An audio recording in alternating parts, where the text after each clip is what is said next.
Silas and Skip Star Hopper react to Greg Owen, the 7 deadly sins of millennial writing. I don't know what it is, but AI Trump has been losing enthusiasm more and more. Oh, hi everybody. Welcome to a new YouTube video. All right, later PE. Yep, you recommended this video. What is it? So this is a video of breaking down why millennial writing is so bad. Oh. And it's not just literature, it's also in on-screen media. Makes sense, makes sense. So it's why everything has really just been sucking so bad. Yeah. All right. And I didn't think it was this bad until I watched this video, and he will pull up some clips or examples. Okay. And I was dumbfounded, to say the least. Wait, that's in a thing? Mm-hmm. All right. Well, we'll get started, and I'll see how much I can break down from this. We've done videos from the second story on this channel before, so Greg Owens seems pretty cool if you recommend him. I mean, I subscribed to him after this video because I thought he was insightful and hilarious all at the same time. Oh boy, entertainment value is a must. All right, let's get going. Let's dive in. This video is sponsored by Raycon. Oh, guys, Raycon. I recently watched the final boss of millennial writing. Star Trek Starfleet Academy is, without hyperbole, Depends on the millennial. one of the worst shows that What am I looking at? I'm assuming it's confetti, but with it being Star Trek, it could literally be anything. The Whedon curse. Oh my goodness. Yeah. Depends on the millennial. But most of the ones that are working in Hollywood who are taking the reins, you're not going to see much good stuff out of them, unfortunately.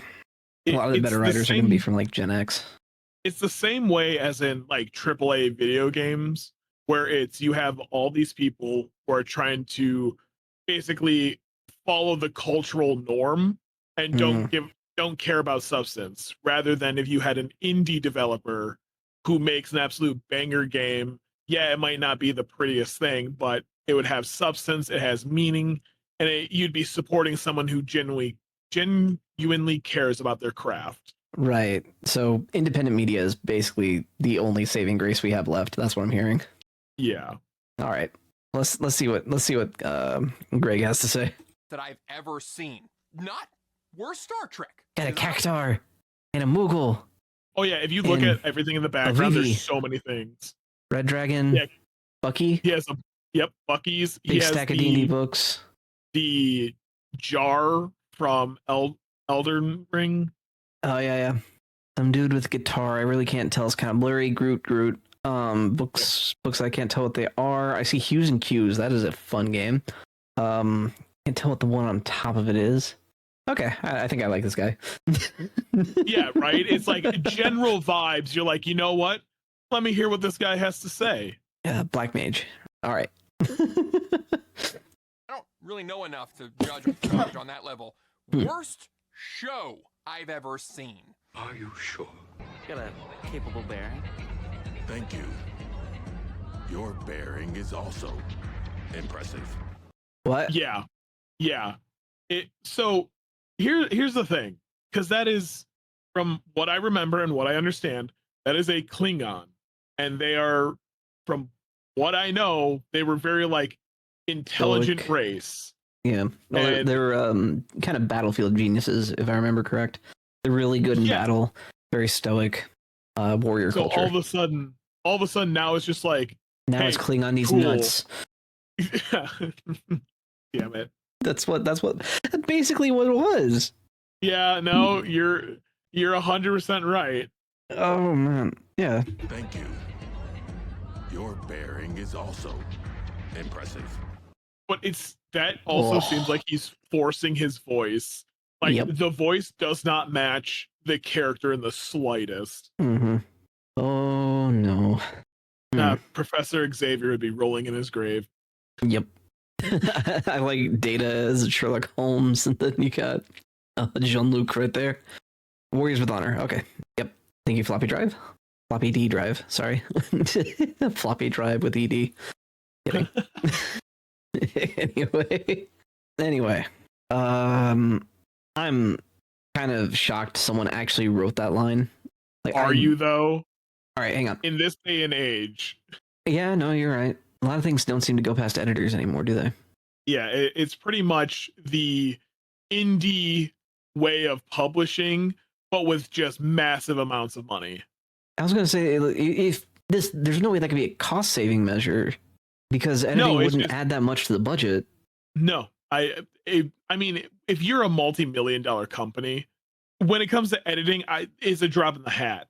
Yeah, everything else, as far as, you know, getting the stages, the costumes, sets built, everything, hiring actors. Yeah, all that is where your money's going.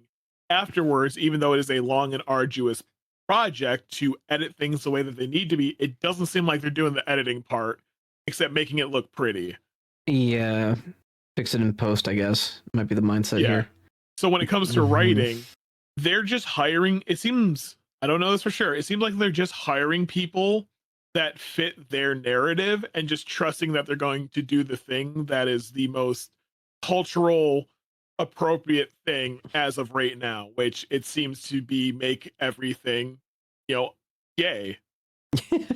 Which if it makes sense in context, I don't really have a problem with, but if you're just making things, you know, gay for the sake of being gay.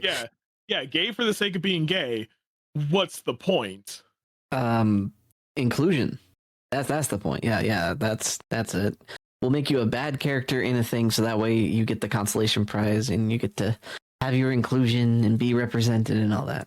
Yeah, but that's like throwing a match in a hayfield. Well, this match was left out, so we might as well throw it in too. Yeah, what could go wrong? Yeah, you're just burning down something that could be useful, something that could be good just for the sake of inclusion. Exactly. Oh, okay. Glad to see the roots of DEI are continuing to spread, regardless of how much we cry about it. But maybe one day they'll learn. DEI stands for dude, everyone's included. Totally. Yeah. Except white men. Anyway. Oh, yes. Now, I'm going to keep coming back to that infected bed sore of a show because there are so many critiques to make, but as I trudged through it, I just count how it was Burn the most bridge. millennial thing I'd ever seen. But how does one I'll tell you about bridge later. Exactly. How can I turn it into a video script? Oh, I'm sure you'll find a solution. Just give it some thought.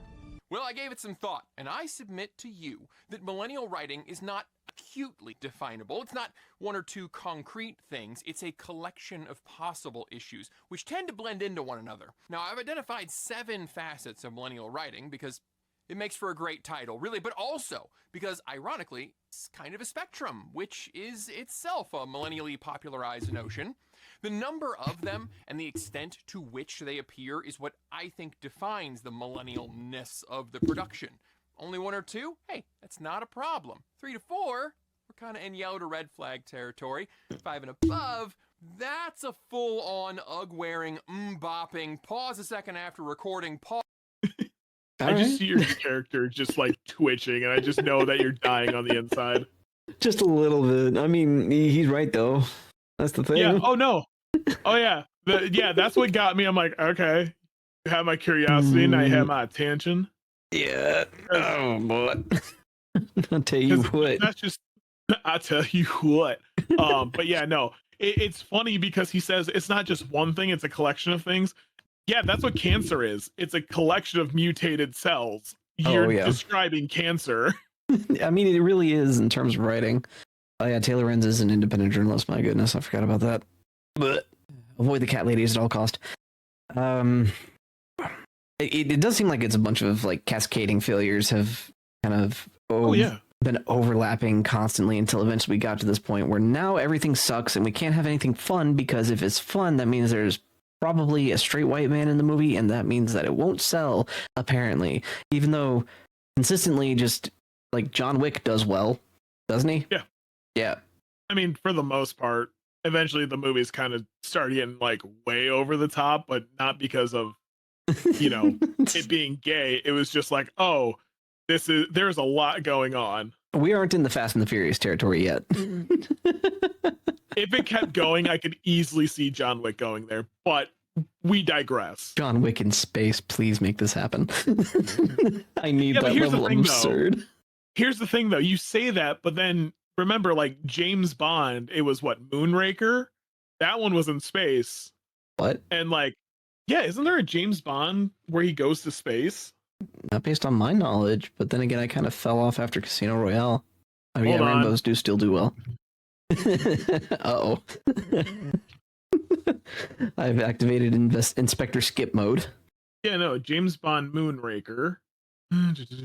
Hold on, because it's a whole bunch of dumb Oh stuff. boy. Oh boy. Because Rambo could still do well, I think. Because it was made in 1979.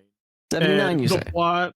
Let's see. How did I miss that one? Jason. Yeah, I've seen the Jason in Space one though. That's a little different. That's a little different. This is the plot of Moonraker. It's after a Drax Industries space shuttle is hijacked midair. Bond investigates billionaire Hugo Drax. He discovers Drax's plan to commit global genocide using a nerve gas and repopulate Earth with a master race from a hidden space station. Huh? I will say, I've never seen it, but I know of it. I don't want to watch it now.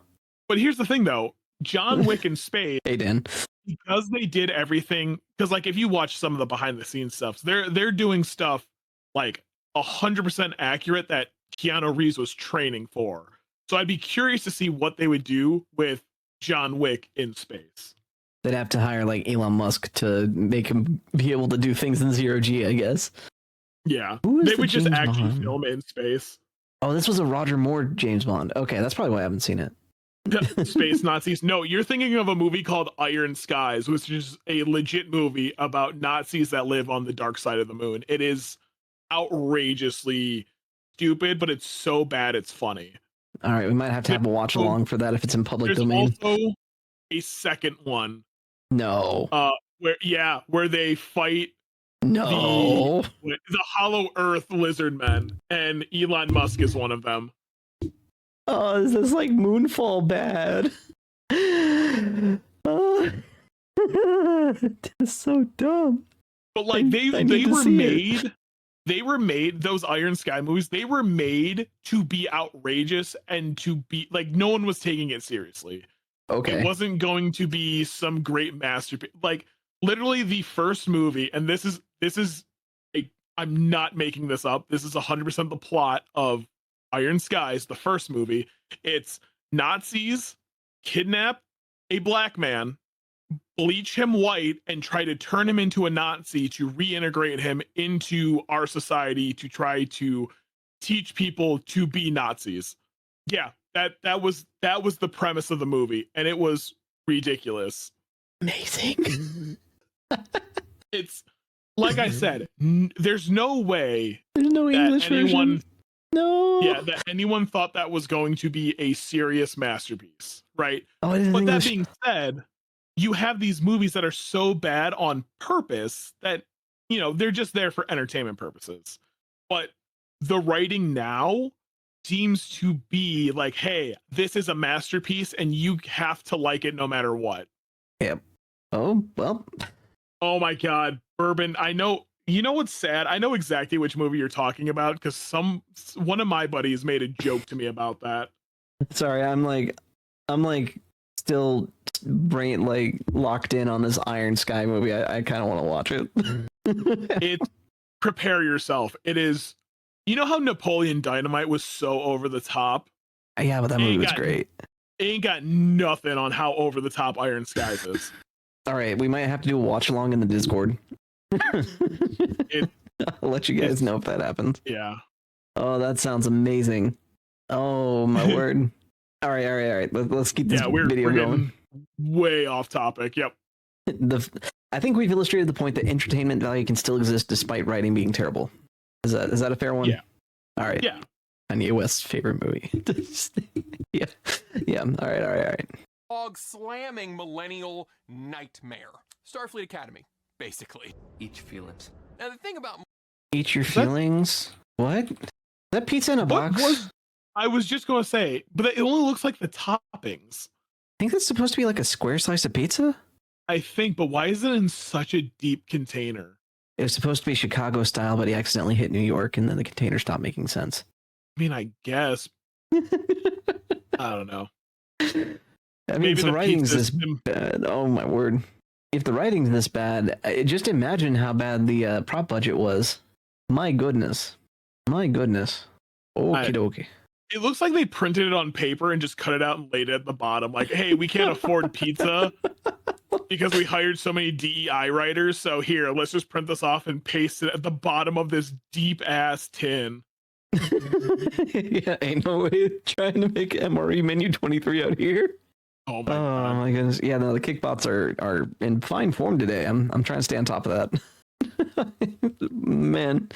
1992 space movie. Oh boy, there's plenty of those. Anyway, let's keep going. Now, the thing about millennial writing is that it's not really about the age of the person writing it. It might be more prevalent in a certain age range, but anyone can be a hack millennial writer. Send it to me on X. Chase your dreams. Starfleet Academy creator Alex Kurtzman is 52. It's never too late, baby. He's not a millennial. Never too late. Never too late to be shit at your job.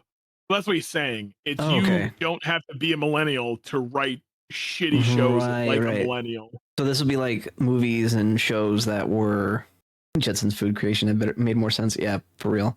So he's talking about more like films and TV made while millennials were adults, basically, right? Pretty much. But hold on. Is it just me, or does that guy look like he'd be perfect for playing the Vulture in Spider-Man? Maybe. Like he's so shave his head. Like his face is so bird-like, and I don't mean that as a dig. I mean it's like proportionally. Like think about it, like Dude. the old 80s 90s cartoons where it was like the Vulture who had the giant like green feather outfit. You know what? You might be onto something there. The 90s Spider-Man TV show version of the Vulture. Yeah, man, that's what I mean. That was the first thing that came to my mind. I don't know. His mouth is like really high above his chin. That is like a very smug smile too. He looks like one of the characters from a Meat Canyon video. Okay, wait, that's enough. We're gonna get in trouble for bullying a showrunner, executive producer. I don't mean that negatively. I mean that like proportional wise. It's just an observation.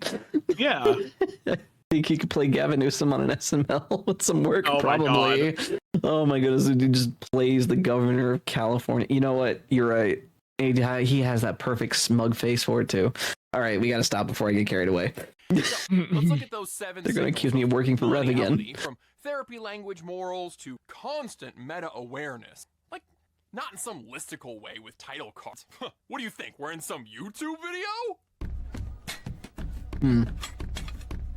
Coming in at number 7, maybe should be number 1. I don't really have a firm ranking system here. A massive hallmark of millennial writing is starting from a place of irony and meta-awareness as the default, and it is getting exhausting. Another way to put this is a complete lack of sincerity across the board. You've probably been recognizing this in the form of MCU humor, where serious moments are not allowed to stand for more than like 3 seconds before being undercut with a quip. Baron Carl Mordo, the Sorcerer Supreme, who hereby... Carl? Yeah. This, it's so bad in Marvel movies. Well, it feels like Disney has a checklist, right? They said, it worked in Avengers, but if you look at why it worked in Avengers, it's very different. They didn't undercut like Agent Coulson's death or anything like that. Yeah, it seems like it's gotten a lot worse as like in recent years. It's so forced now, I think. Yeah, because if you made one movie that was like this, where it was just so like unserious, out of 1,000 movies, right? Yeah. You know what? It could be a banger because it's something that wasn't done for a long time, and then all of a sudden it's just like, oh, this is something that the studio's doing different. Okay, cool. It's not so serious. We know this movie's not serious. Again, it comes down to just entertainment. It doesn't have to be a thing. Yeah. Well, what sucks for me, especially, I like Raimi.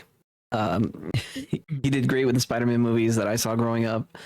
I go back; they're still great to watch. The issue I'm having right now is when I saw the Doctor Strange Multiverse of Madness or something like that. Yeah. It didn't feel like a Raimi film, and when it did, that's when it felt like it was at its best. Does that make sense? Like it kind of the Evil Dead 2 kind of thing, where You know, Yeah. you want that sort of campiness to it to make the abject horror of things that are happening sort of melt away into a I can handle this because there's some underarching fun to be had. But You know, in those cases, you're taking one extreme and kind of like evening it out with the other extreme, where it's Right. like, cool, you got just nothing but blood, gore, and guts, but then you kind of like, you get these you know, it's, terrifying zombies until this dude straps a chainsaw to his arm and starts going to town yeah, with this boomstick. yeah, You know, that's what Evil Dead is. This was it felt like the studio forced him to do the opposite of what he's good at, and that's what bothers me about it. yeah. Anyway, Well, I haven't really watched any Marvel movies since Endgame, yeah, and that's a lot of people I know too. then I had gotten taken to, I don't even remember if this is after Endgame. Morbius, was that after Endgame? Yeah. Okay. Yeah, I'm about to defend 'cause- Morbius, but you have to bear in mind, I knew it was going to be bad going in. Oh, well, that's the thing. I didn't even want to see the movie. I got surprised for my birthday. Like, yeah, we're Oh, taking you to see no. Morbius. That kind of Getting seems like McFury something Jr. you on want to board. do, but whatever. I got nothing better to do. So as we Mhm. saw it, and like, I didn't mind the movie. It wasn't anything I was expecting to be good. So I was like, okay, whatever. You know, killed in 2 hours. It was like, all right, whatever, fine. And then I didn't watch another Marvel movie till last year when I watched Thunderbolts, because one of my buddies who's very honest on his opinion. He's not just oh my god, it's Marvel. It has to be good no matter what. And he said it was good. It was like, it was decent. It was interesting. Probably better than the So- average. But Yeah, a it lot of seemed people like stopped they it. were coming back to like, okay, like we know this is kind of a ridiculous movie, but we're kind of keeping it like back to before it got taken over by that one lady. Unserious, yeah. Yeah. Deadpool and Wolverine I actually liked a lot. I enjoyed that movie. No, not She-Hulk, please. Anything but She-Hulk. Oh my god, I Um, heard oh. even my one buddy who was a diehard Marvel fan was like, nope, She-Hulk, hate it, absolutely hate it. I'm Oh, like, you yeah. know what? It must be bad if you hate it. Yeah, it was really bad. I'm trying to think of what Marvel movies I've seen since Endgame. I think No Way Home. I actually like that one quite a bit. That was okay. Deadpool and Wolverine was good. I haven't really seen any others since then. I saw Multiverse of Madness because I had high hopes because it was, you know, Sam Raimi, but Yeah. studio interference. Yay. You know what ruins every Raimi film? Studio interference. We just let the guy do his thing. My goodness. All right. Anyway. Steven? Fantastic work. Didn't you guys chart in the 60s? Dialogue is dead, gang. Really? Now there is only banter. Wouldn't it be funny if we like went out, like, Do you want to go on a date? yeah, we'd like go for dinner and like the two of us would. I'm actually suffering here. What is this dialogue? Have you never watched New Girl? No. Well, it What was was that it was- expression? My goodness. it was one of those shows where it was like I don't want to say it was like Seinfeld, where it was like a whole lot to do about nothing. Oh, okay, but- okay. It was a sitcom, basically. Yeah. It was a sitcom. I mean, I kind of watched a few episodes. I didn't hate it. Like some of them were pretty funny, but Mhm. it was one of those shows. It was again the over the top, nothing serious. And I don't know. When it comes to New Girl, it was fine. They did over the top things, but over the top things that made sense. It wasn't like, Yeah. oh, randomly we got $1 million budget now. Now everything is totally different. The Reacher season 2 trailer. I might have to look at that.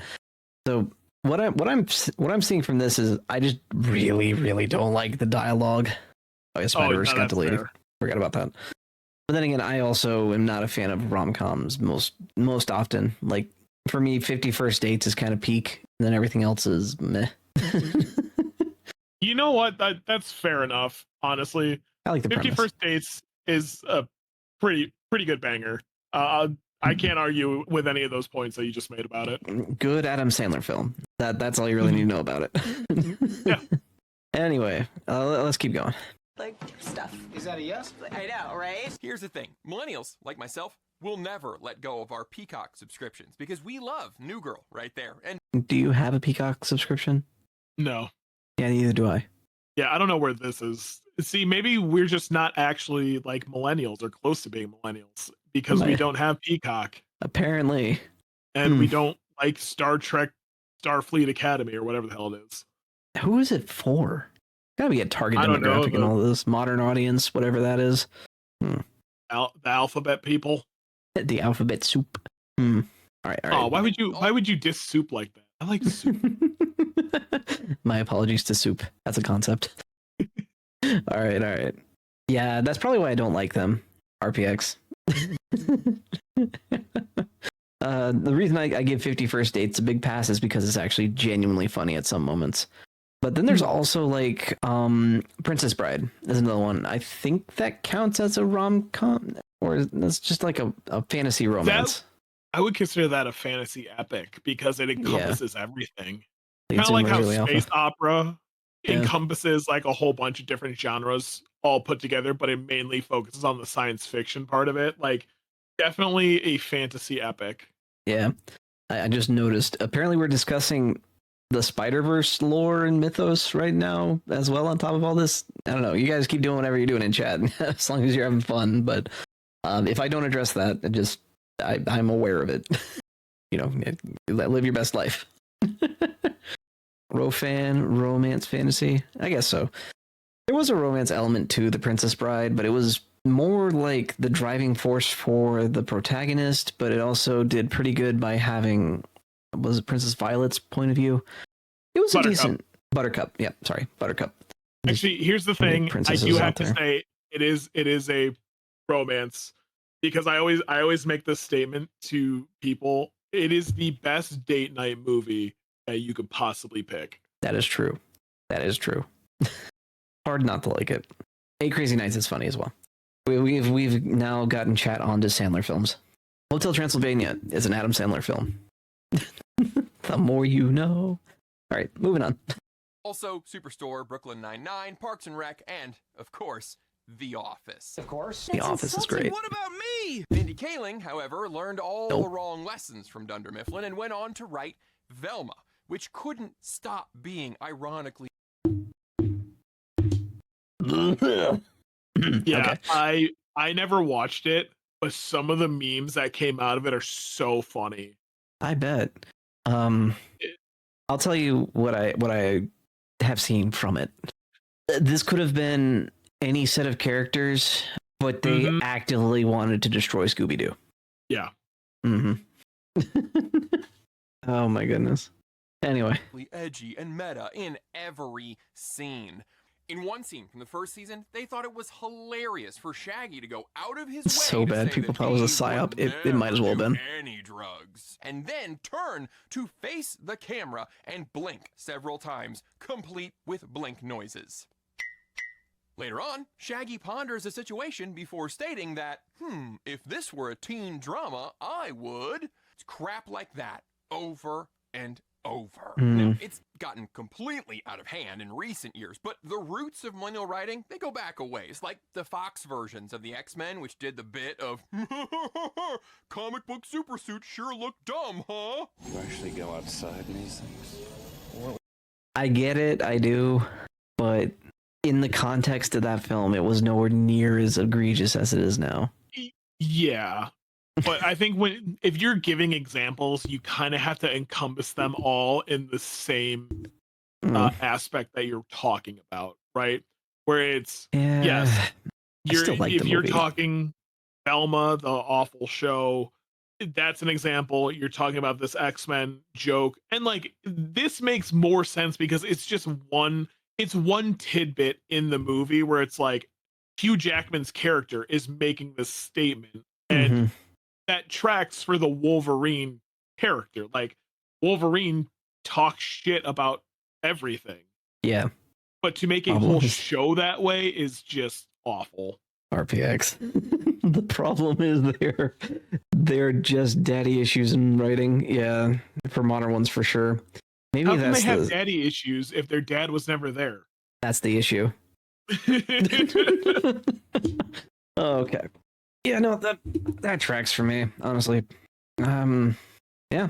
Oh, I think I know what Dan Barry's talking about. Are you talking about Snape? Because I've seen jokes about that. Oh, I hope they do it, and I hope they just burn it all down. You know what? I'm gonna be honest. I didn't like J.K. Rowling before it was popular not to like her because of that stuff. Because of that stuff.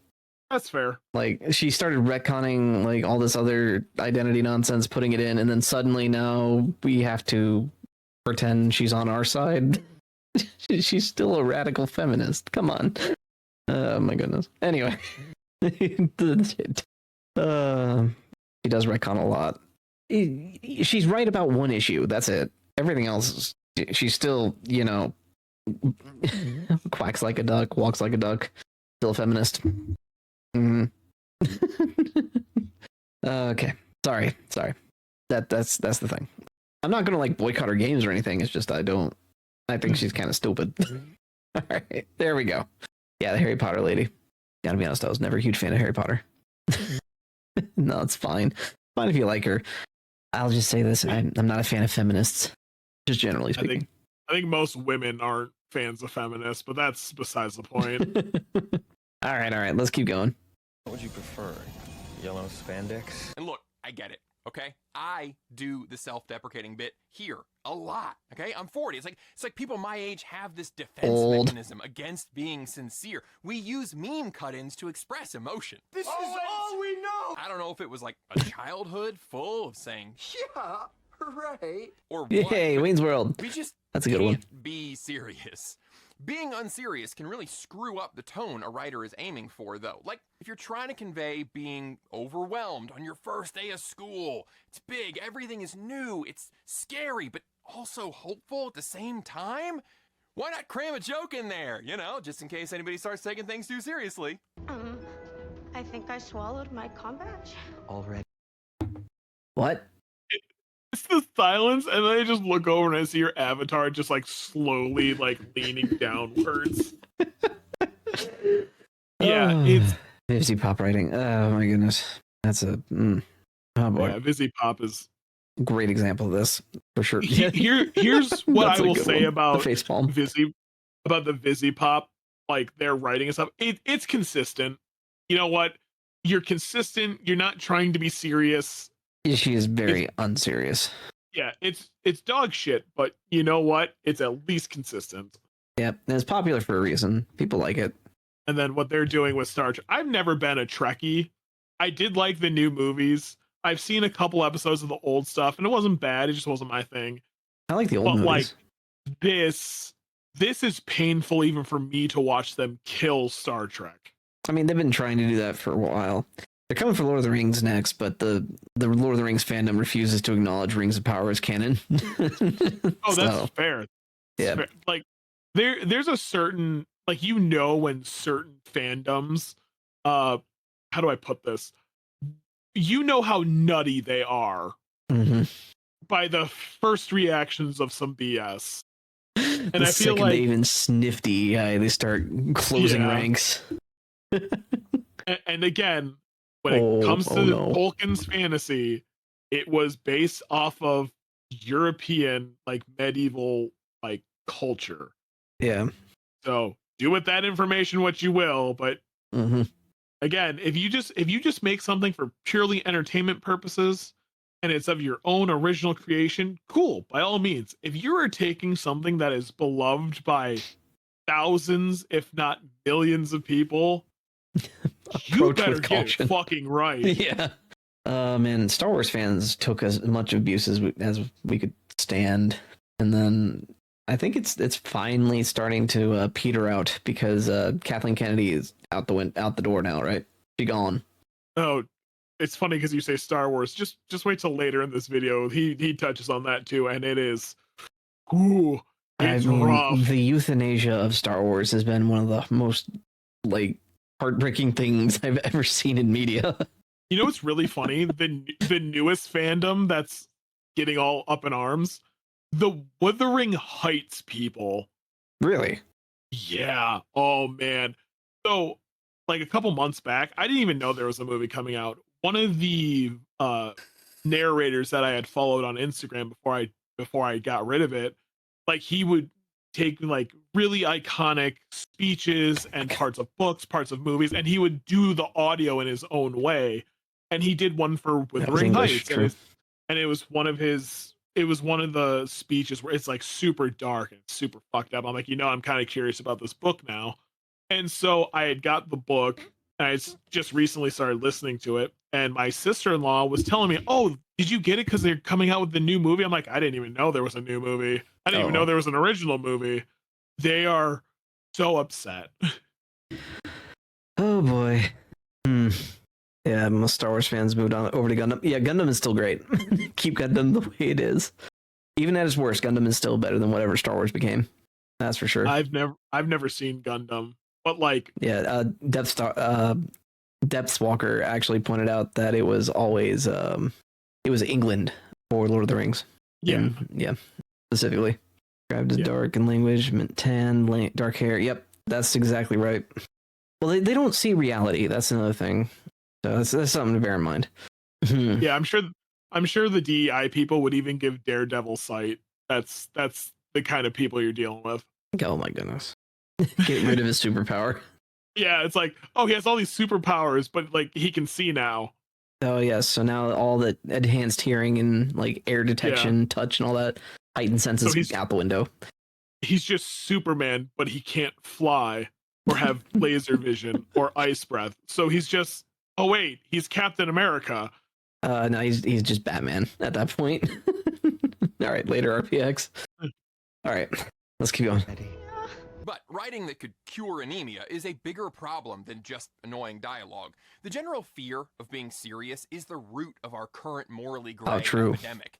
Millwrights can't commit to sides or solid definitions, and so we have wishy-washy morality. There aren't heroes and villains, they're just people, because, we don't want to judge. What that gets you is boring stories with no stakes that the audience can invest in. Look, I'm going to keep coming back to this, but it's important to reiterate that stories stay with us because of emotion. Stories have always been how we communicate the most important parts of culture and humanity. There's a story, very ancient. They would put Daredevil in a wheelchair. Oh, no, man. They would just cut off his arms and legs, and he'd just be a torso. Disabilities aren't to be cured. Oh yeah, that's right. Oh my goodness. Give him autism on top of all that too. Oh my god. What is writing today if not just constantly ruining good things? Oh my goodness. It's literally just intrusive thoughts on paper. Of Carlin Brothers. Oh boy. Yeah. Well, it's like they can't comprehend something that they don't directly relate to. They can't run through conditional hypotheticals even. This is why if you ask some of these people, hey, how would you feel if you didn't have breakfast this morning? They would say, I didn't have breakfast, or I did have breakfast, but I did. Yeah. Then when you change it, they're just like, but I did, or I didn't. You just keep insisting on that. Yeah, and I don't even know what to say to this. Long gone are the days of good writing, is what it feels like. Oh, 100%. One from Earth, Gilgamesh, a king. Constant, pointless irony destroys that.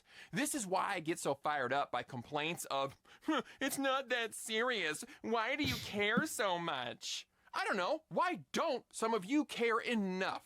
Why are we tolerating this slow screen-induced lobotomy? It's possibly eating away at our humanity, but it's definitely ruining writing. Yep. He literally just described brain rot. Audience hostility disguised as what? I gotta go back. Yeah. It's like they hate the audience is what I'm hearing. Yeah. Yeah, it's the disguised as cleverness. Yeah, it's like, oh well, you just don't understand because you know what? You're the idiot. I haven't seen Star Trek Academy, but if there is a wheelchair bound person in there that's trying to be a like Starfleet cadet and they weren't like injured in the process of duty and not on their way to be processed out, they have lost the origins of Star Trek entirely. It was the Hornblower novels. Like that was the original inspiration for Star Trek. Just future world Hornblower, basically. So you need to be fit to be a soldier, basically. But here's the thing, though. Isn't it like the year 3000? And it's like, yeah, advanced technologies. At that point, why are people still in wheelchairs? Yeah, why aren't they like using neurosurgery or whatever to repair that? Yeah, or hell, why not, robotic legs or like a whole suit? Like, I mean, hell, like Avatar, the one dude, cool, he could just transfer his consciousness, or you have a whole mech suit. I don't know. Just spitballing here. Anything. It took us 2 seconds to come to this idea instead of, oh my god, we need to be inclusive and have people in wheelchairs. It is 1,000 years after next gen. 3000. What do you mean? My goodness. I do wish that some franchises would just stay gone too, but unfortunately that's just not how Hollywood thinks. You got to realize a lot of these studios are publicly traded, meaning their investors have a huge say in it, and they want guaranteed profits on every movie. What's the best way to go for profits? Nostalgia bait. Yep. That's why we see Disney ruining their animated films by making them live action. I will say, though, the Beauty and the Beast live action adaptation was actually really well done. I still think they nerfed themselves. I mean, think about it. You can do way more in animation than you could ever possibly do with like live action. I saw no reason for these movies to be made at all. It doesn't matter how well it's executed. There's no need to make something live action when it was fine as an animation. It's like the How to Train Your Dragon movie. Who is this for? Yeah, live action? The only reason that I say the Beauty and the Beast movie is because I do specifically remember they added a little bit more lore as far as you actually heard a little bit about Belle's mother. Okay, well, they just kind of expand on the lore, but at that point, you could have just done an adaptation of the original book. True, very true. But like, they stuck. I mean, yeah, they literally just redid the exact same movie, but they added a little bit more. And I know, like, How to Train Your Dragon. Again, didn't see it. Haven't watched any Disney movies since. Oh, that's DreamWorks. Endgame. Oh, DreamWorks. I don't know. They're all kind of the same at this point. I heard that one wasn't too bad, but I was also one of those people who asked about who is this for? Are they trying to reintroduce How to Train Your Dragon to a new generation? But why again, do it's it just that way? The same thing. So it's like, cool. Okay. I don't need to watch this. I seen the original. Yeah, exactly. If you're really just making the same thing, but just putting real people in it, I don't really need to watch it because I know the story. Well, then there's a lot of things where people, when you look at it, a lot of the stories are just rehashes of the same principles over and over again. But the way they're told is what really matters. These archetypes exist for a reason. They work, and you can work with them quite easily. So, and it's very easy to explain. There's good. They fight against evil. Evil does whatever they want, and then good has to follow strict rules. Yep, there you go. Good operates on principle. Evil operates in self-interest. Yeah, that's usually how it goes. Bad, selfish, bad. But is what it is. I'm actually curious to see what he says about this part, because audience hostility is something I really have a bad time tolerating. Anytime I see it, I'm just like, okay. This bit's pretty funny because he mentions a movie that I'm sure everyone's going to know exactly which movie he's talking about. Uh-oh. All right, let's keep going. As an offshoot to being meta-aware of itself all the time, many productions actively hate their own audience and condescend to them constantly. What's worse is that this is often passed off as Joker 2. There is so much open sneering at the audience expectation that an entertainment product be entertaining. You rabble wanted a story. These people who get onto you for wanting escapism. There's always been just a story. Oh my goodness. And it's something to, entertain me. I don't mind if it makes me think, but give me something entertaining. Oh my goodness. Yeah, I'm actually for escapism existing. It serves its purpose. The people who hate escapism, like unreasonably so, those people confuse me. So I'm hoping he gets into that. On the West, it started the Devil May Cry USA version. You mean DMC, the one where they changed the design? My goodness, I don't even remember. What was Capcom behind that one? I don't remember. I have no idea. I haven't seen the anime for it. I heard they based a guy off Asmongold. That was So weird. why? I don't know. He was like that makes Alex no Jones sense. plus Asmongold. That's So a weird. wild amalgamation of personalities. I know. So weird. What's funny is the character ended up being right about the demon invasion. So. Yeah, hey then. All right. Anyway. Story? Typical of peasants. They can't appreciate true art. They lack media literacy. Some of these directors give you a Those are the people who pile can't of write. bland nonsense, like this year's The Secret Agent, and envision themselves like this. Are you not entertained? Yeah, but really they're more like this. Everyone is stupid except... Look no further than other Yeah. Oscar Best Picture nominee, Don't Look Up. This movie hates you for watching a movie instead of, doing something. Why aren't you morons fighting climate change or injustice of some sort, anything? This was a movie that was made? Apparently. Ninja Theory was from UK. Interesting. Okay. So a movie that just yells at you for not caring about climate change? Why aren't you doing something about it? They made Dawn to... Yeah. I am confused why people make movies like that. Kind of just browbeat the audience. I couldn't even begin to give you an answer because originally, movies were made to escape. It was the escapism, right? Yeah. And let alone go to theaters where way back when it was the place to be because it had air conditioning. It was the first places that had air conditioning. Yep. So it was easy to be an attraction, make money, sell some entertainment. Yeah, And the Sword and of Sandal course, films like Ben-Hur that were like these insane epics, super long films, and it kept people in the seats forever because no one minded that it was long. Air conditioning. That was it. So now they're trying to get so meta in trying to send an actual message, but all these people that are doing it are millionaires that don't have to touch grass or be a part of reality. They wouldn't feel the consequences of getting off of fossil fuels tomorrow. Yeah. So these movies, they don't make sense because they don't offer anything except to make you feel bad about yourself for listening to these idiots that live in an echo chamber. Oh yeah, the director has an idea, studio won't fund, IP gives director go make, director makes their own movie with IP skin. That's what happened with which one? What was the second movie in the new Star Wars trilogy called? Like the Force Awakens, the Last Jedi. Is that it? It was the Force Awakens. I think the Last Jedi was and then Rise of Skywalker. I don't know. I've been trying to shunt those from my memory.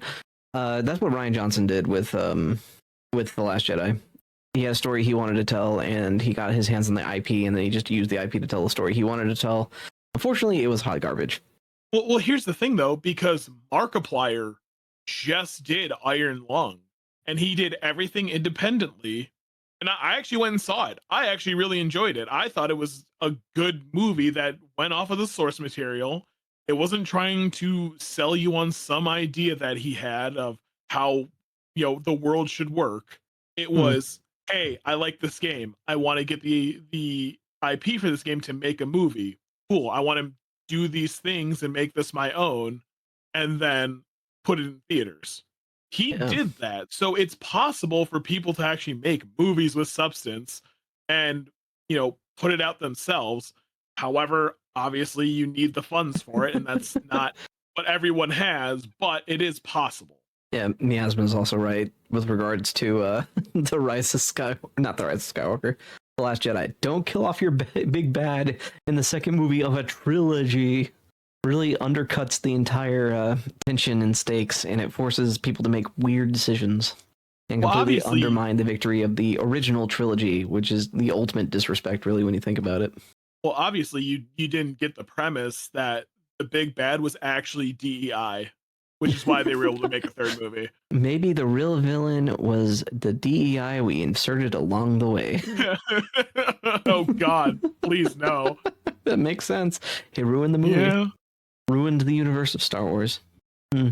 Literal admiral with purple hair. What is this? All right. I know.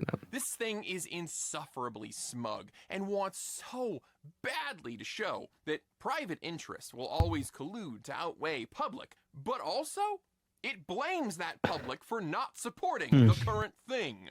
The audience hostility can also take the form of a certain kind of coastal mentality, where movie and TV writers in LA and New York think the rest of the country is kind of like that movie they watched one time. This movie is not an accurate representation of Mississippi. This kid has too many teeth. You can see this in the form of Ma and Pa Kent in last summer's Superman.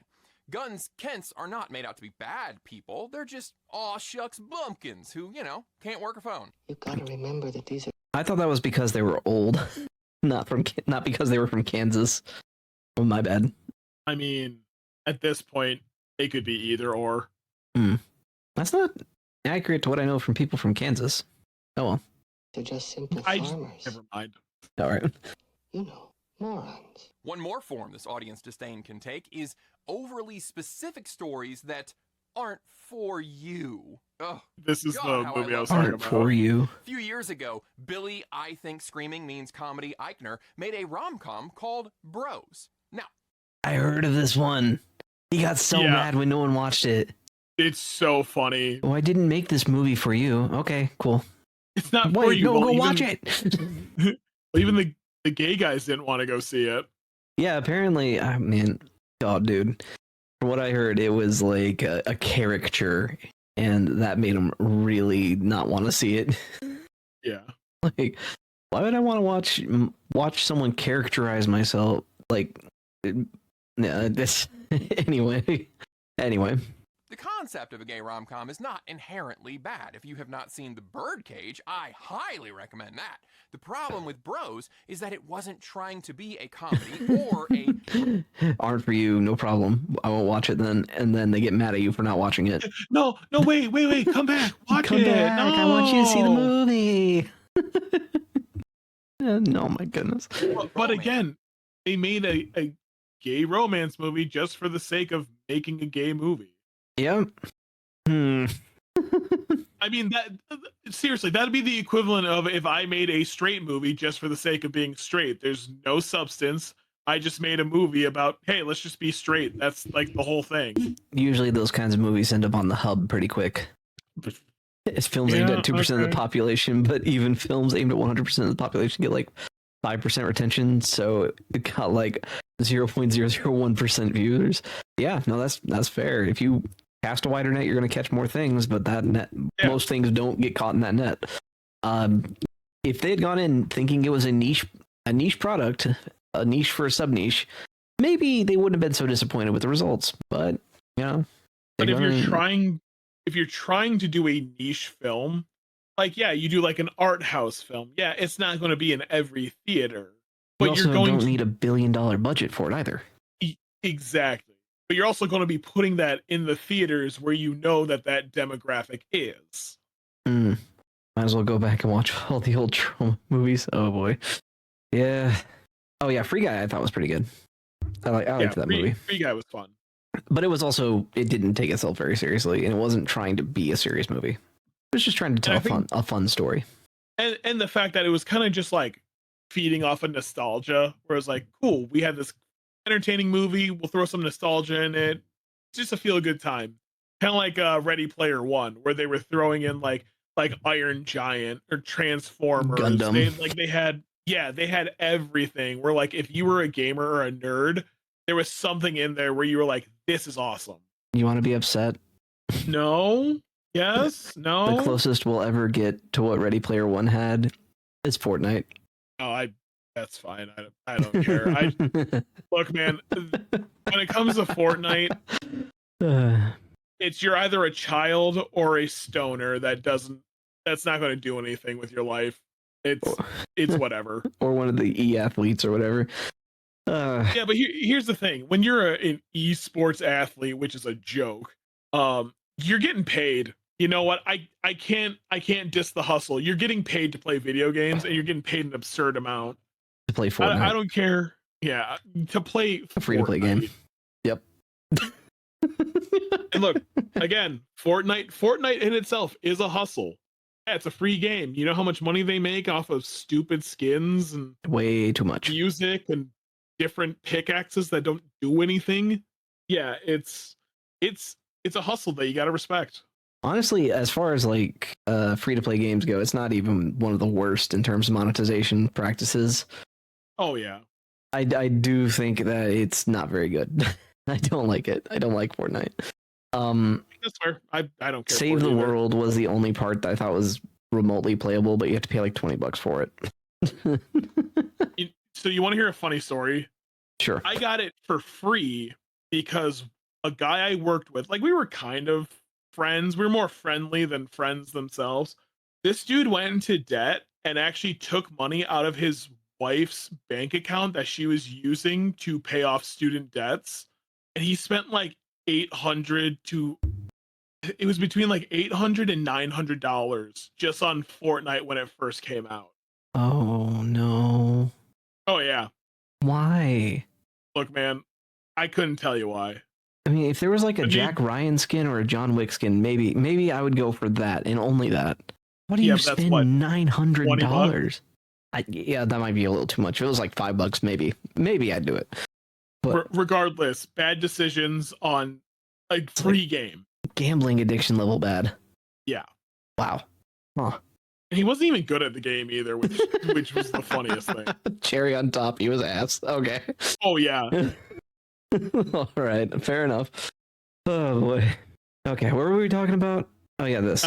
Bros. Bros. Yeah, that movie. It was a gay movie about the gay dating scene in New York. Weirdly, when nobody showed up for the premiere of this highly niche topic, Eichner blamed the straights. Yeah. This is quite a shock. On the other hand, it's not surprising in the least. I wonder if this Futurama's great. Here. Of course it does. It thinks it's clever to insult the Federation that Trek fans love, making it out to be pitiless, incompetent organization that employs thug guards and tears families apart for no reason. Huh. You liked the leadership of Kirk and Picard? You are such an idiot. You are a rube. You need to like this cool wine aunt captain who drapes across the command chair and refuses to wear shoes. Sorry, I just took psychic damage. What? Oh no, you heard that right. Oh. I don't know why they're going for like, oh, I'm such a rebel and I'm a woman. Okay. Like girl bossing too close to the sun here. Yeah. It's like, okay, cool. You can be a woman in power. That's not anything crazy. No one's disputing that women can have these positions, but you're doing too much. Yeah, goodness. You know where the best use for the girl boss? Oh, you know what? You might be on something there, Miasma. The best usage for the girl boss archetype. You know the best place to use them? In the kitchen. Okay, I meant like within the story. Oh, fair enough. Villains. They make excellent villains. I mean, yeah. Think of Devil Wears Prada. But I mean, again, that's any type of boss. Yeah, true. No one really likes their bosses, right? It's like you can be friendly with your boss. You know, it's just like, oh, yeah, my boss, he's an all right guy. It's very rare that you come across, you know, someone who's like, oh, my boss is great. My job is awesome. This and that. I mean, yeah, they're out there. But like the moment you put someone with power as a villain, yeah it just kind of works. It is good because you can, Crimson Wolf. Sorry. You can make a caricature of said person and take all their biggest flaws and biggest peeves that you have about them and make them into a villain. It's very easy. Yeah. I mean, for me, the girl boss archetype specifically, even if they're at the lowest level, would still make a better villain overall because that chip on the shoulder really can be a character wound that drives them to villainy. Yeah. Like, it just works better in my mind. The woman never has to earn anything trope that's going on in modern cinema. Oh, yeah. I just can't stand it. I really can't. Anyway, let's keep this going before I keep taking more psychic damage and we keep going down way more rabbit holes than we need to. Not like a regular mom. I'm a cool mom. Now we're going to get more into the millennial gray What's a morality regular later, mom, then? but this sneering attitude is often applied when the audience does not enjoy a pointless More story curse than whose Donkey message Kong water. Yeah, basically, really is. Yeah, everybody's kind of bad in their own way, and you simpletons just don't understand how profound and deep that is. Like Last of Us, Part and Season 2. Screw you, Neil. The way this is hurting writing should be Neil Druckmann catching strays. No one wants to be scolded or talked down Nah, to, dude deserves it. He does. I never even watched it, and I already know what he's talking about. Purpose to give the audience something. Now, long term, this is hurting the entire industry because the sheer amount of this crap lately is turning the viewers off to movies and TV in general, not just the specific ones. Now, I want to turn you on to the way that I've been listening to things lately. No, wait, actually, we can talk to the Raycon ad. Books that I read are at night. Like, I gotta have that screen free. Cruel irony of the Raycon ad, the audio is blood. Stuff, and I've been using Raycon products to do it for a But very long we get to see time. more of his collection. Like he has a whole Lego, was that X-Wing? My own money. Yeah. I don't know if Raycon is gonna approve. Got the Harry Potter set in the back. I haven't used He's got a Death Star mug. Since I got these new Piranha Plant Lego set. Take a look at this. They sit right Oh yeah, the wrong cast. so nothing is actually blocking you from I liked Last of Us Part 1.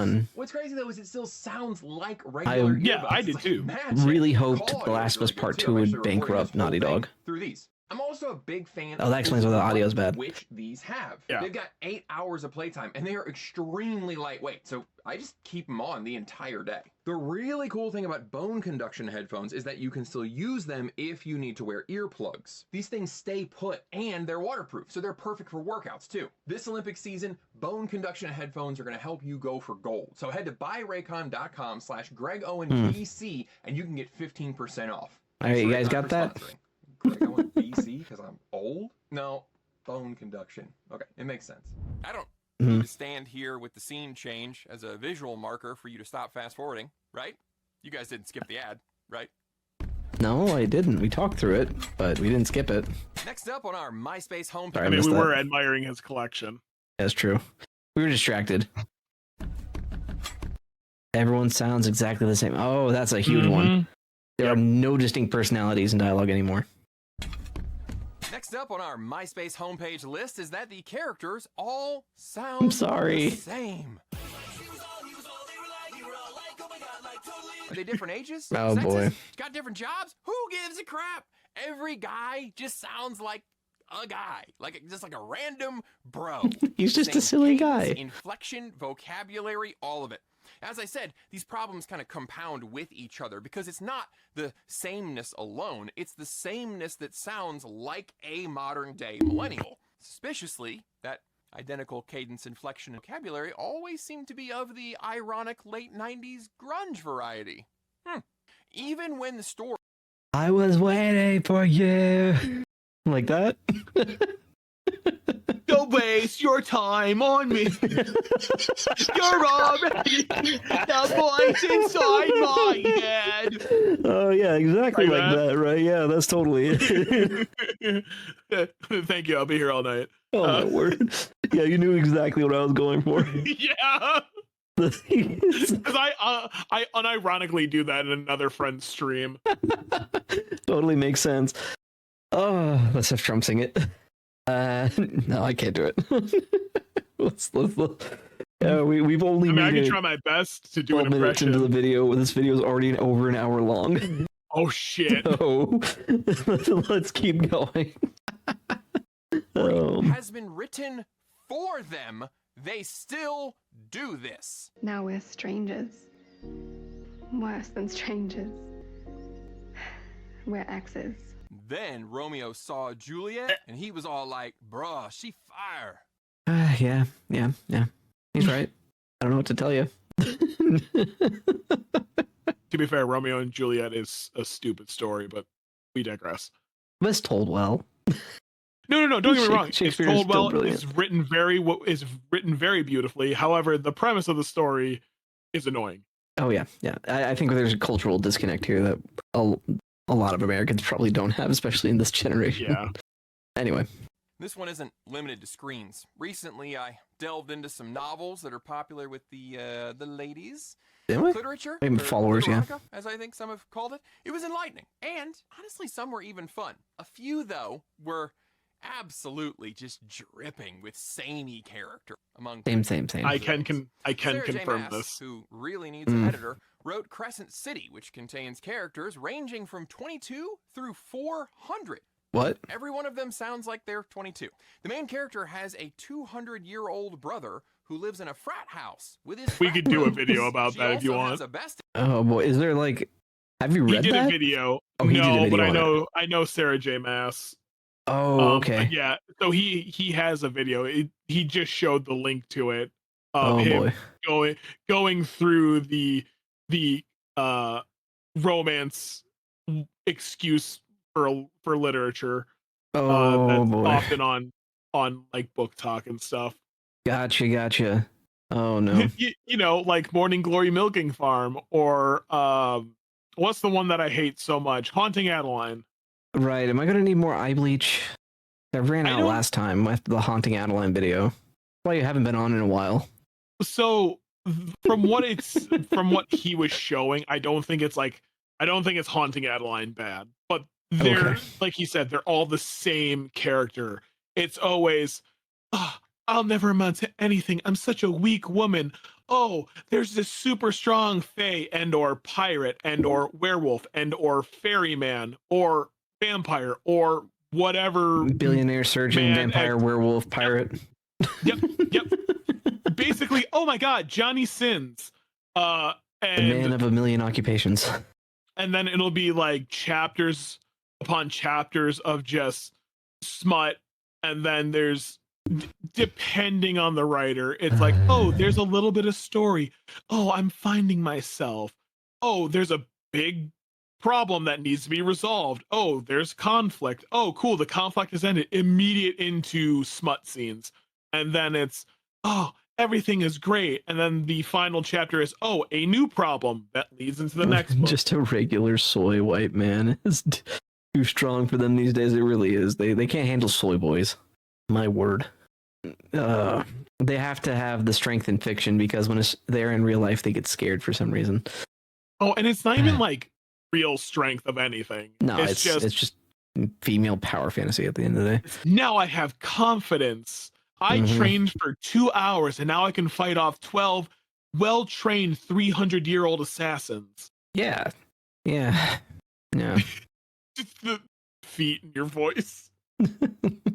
Just the absolute state of modern fiction. It's just so sad. Yeah. Yep. Okay.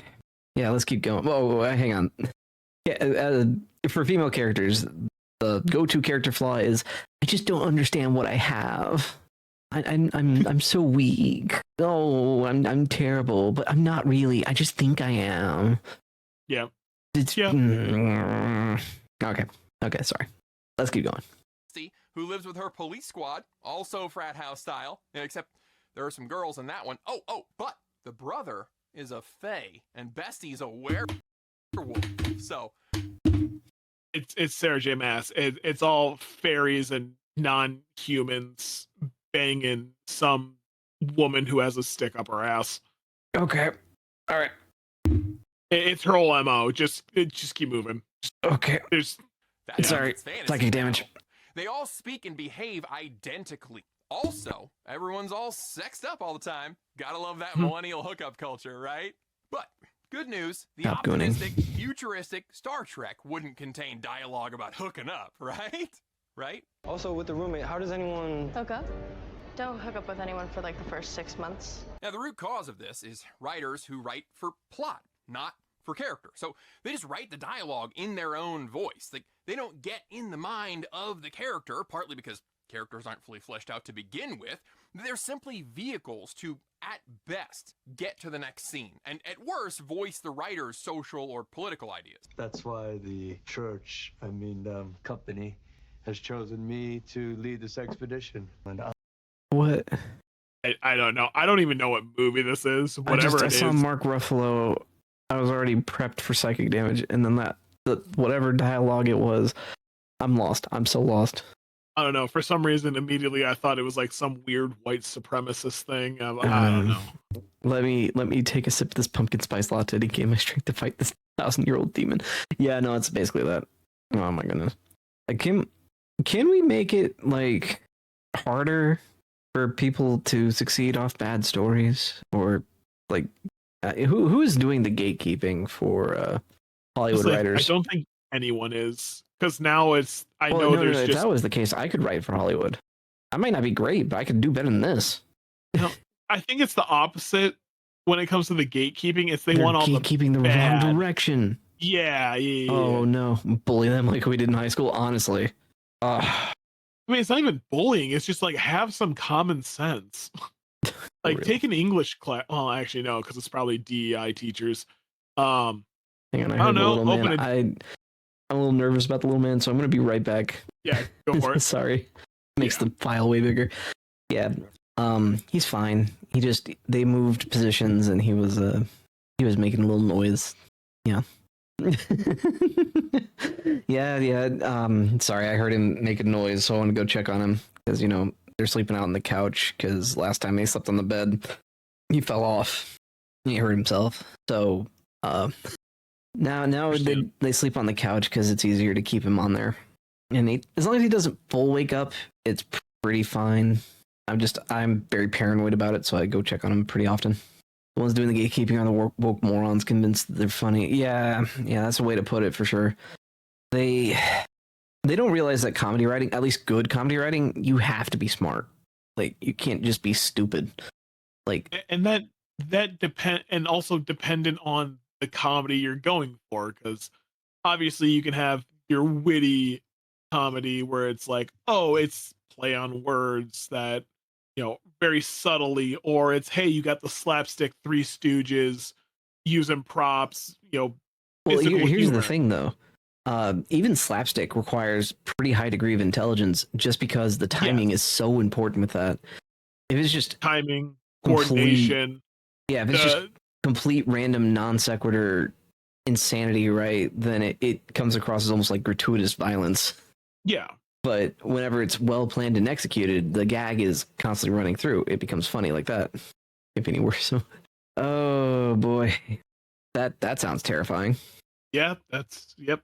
More than just smart, it helps, but there's gotta be more than just brains. Yeah, you also have to have like social awareness as well. A lot goes into good comedy.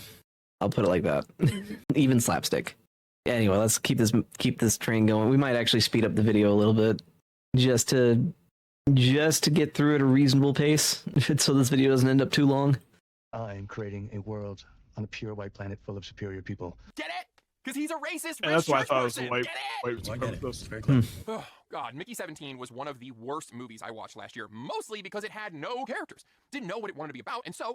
All right, that was a mistake. He already talks fast. Everyone sounded the same and behaved however the scene at hand required. Generally, the only time a character does sound different is when they're written as a caricature, like Ruffalo there. This is kind of an unfair comparison.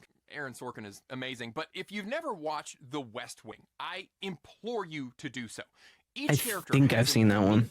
And distinct voice. They have a real perspective. They were written and played as real people who were as consistent as any of us can really be. Hi, Stormy. I could read you a scene and cut doing a video right now. Read it to you in monotone, and you would still be able to tell the difference between CJ's sarcastic wit, Sam's argumentative digging, and Toby's stupid bleeding heart. That is actual characterization. Oh, you know what's sad? Kind of funny. You remember the original Independence Day? Like the movie? I see exactly what he's talking about, but from that movie. Yeah. I know that sounds really dumb, but even like what was considered slop at the time has substantially better character writing than a lot of modern stuff. Yeah. Even the old, what was his name? Like Roland Emmerson or something like that.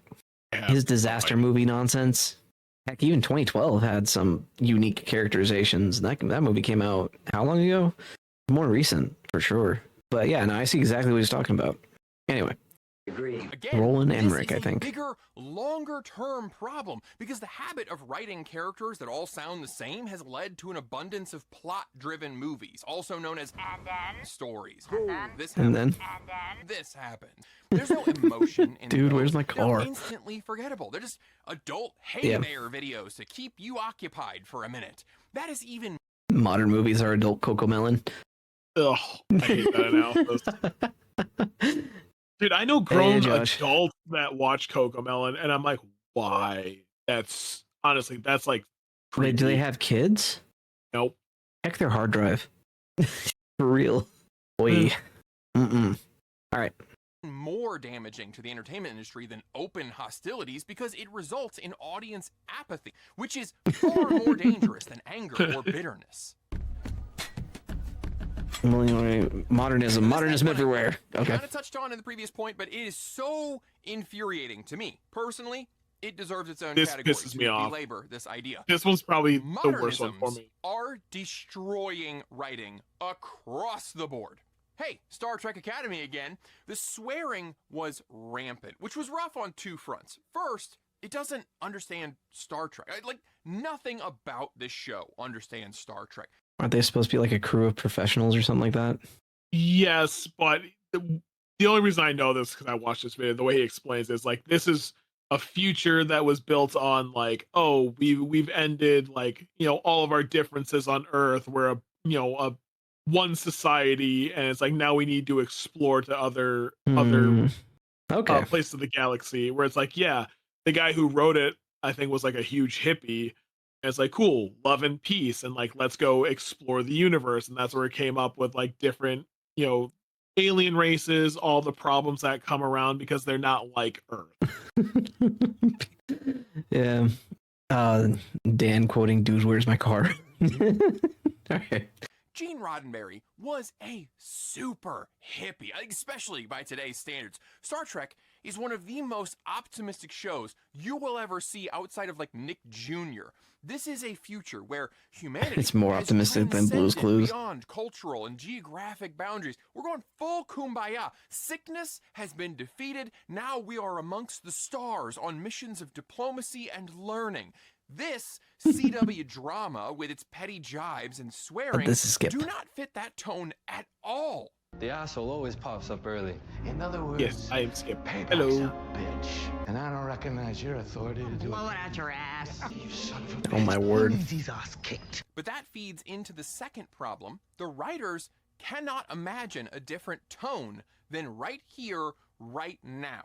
It is a severe pet peeve of mine when fiction I didn't watch Picard. Is supposed to take place in a different time or a different setting is full of people who sound like they're living in America in the 2020s. Your show takes place in the year 3000, but people are still saying bullshit to each other?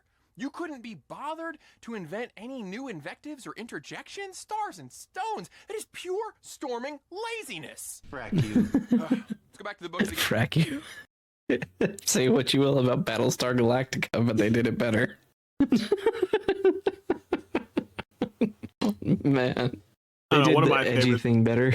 Oh man. One of my favorites was the Fifth Element, where it's the one guy when it's the cops going door to door, and it's the one dude just yelling "Smoke you," and people thought that was the edit for TV. It's like, no, that's the actual line. Mm-hmm. Oh boy. Excuse me. Yes, Starfleet Academy doesn't understand proper military bearing, or most likely not. I think a lot of these writers have no idea how military works. So whenever you're not directly, usually this is an enlisted thing. If the officers aren't present, usually that's when the swears come flying out like crazy. Officers tend to be more professional because they're constantly under a microscope. So they also get upset at you if you curse at them too much. Now, if you curse after like something falls on your head or something, then they're like, okay, you okay? But if you're just throwing around F-bombs out of nowhere, they get kind of mad. Sorry. Star Trek was technically progressive in the 90s. Oh boy. Yeah, that's an interesting note to have for sure. What was once considered I don't like curse words, TBH. That's fair. But what was once this hopeful, optimistic vision from the 70s has become this jaded postmodern nonsense with the 2020s. And it's just not the same. Oh yeah, Cyberpunk with their lingo and 40K. Yeah. Yep. Anyway, let's keep going. Again, I read them. I'm milking it. Fourth Wing.